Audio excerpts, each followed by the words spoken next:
নমস্কার, কেমন আছেন সবাই? আশা করছি সবাই খুব ভালো আছেন। প্রিয়াঙ্কা মুখার্জির আরও একটি নতুন ব্লগে আপনাদেরকে জানাই স্বাগত। বিগত কিছুদিন ধরে কোনো ভিডিও আপলোড করতে পারছিলাম না, কারণ শরীরটা একদমই ভালো যাচ্ছিল না। এখন কিছুটা সুস্থ বোধ করছি, তাই ভিডিওটা আপলোড করছি। দিনটা ছিল মঙ্গলবার, শরীরটা ভালো ছিল না, তাই দিদিকে বলেছিলাম খিচুড়ি বানাতে।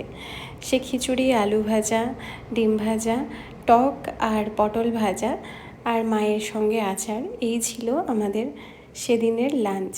এবার লাঞ্চ বলতে 10টার সময় খাবারটাকে লাঞ্চ বলে না, কিন্তু ওই যে আপনারা তো জানেনই, ওর সঙ্গে সঙ্গে আমিও খেয়ে নিই। ওই টাইমটাই গরম থাকে, পরে দ্বিতীয়বার গরম করা যায়, কিন্তু আমি আর সেটা করি না, খেয়ে নিই।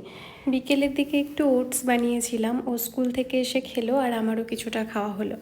তারপরে সন্ধেবেলায় ভেবেছিলাম যে আজকে একটু অন্যরকম কিছু বানাবো, কারণ কখনোই আর বানানো হচ্ছে না আমাদের রান্না দিদির জন্যে, সেই এসে বানিয়ে দিচ্ছে বলে। তো ভাবলাম আজকে চিকেনটা আমিই বানাই। তো চিকেন ভর্তা বানানোর জন্য আমি চিকেনগুলোকে সেদ্ধ করে নিয়ে কাঁটা চামচ দিয়ে এইভাবে ছাড়িয়ে নিলাম। এরপরে কড়াইতে একটু বাটার দিয়ে আমি এখানে দিয়ে দিচ্ছি পেঁয়াজ আর রসুন কুচি।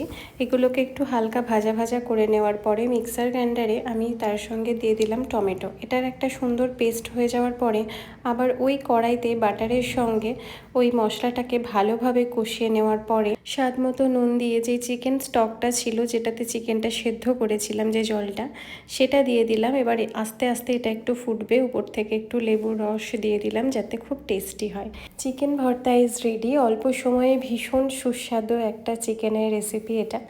আর এটা রুটি, নান, পরোটার সঙ্গে ভীষণ ভালো লাগে। আমাদের রুটি বানানো ছিল, তো রুটি দিয়ে এটা আমরা আজকে খাবো। আপনাদের ভিডিও ভালো লাগলে অবশ্যই একটা লাইক কমেন্ট করবেন, অবশ্যই পাশে থাকবেন। আর দেখা হচ্ছে আবার একটি সুন্দর ব্লগে। টাটা।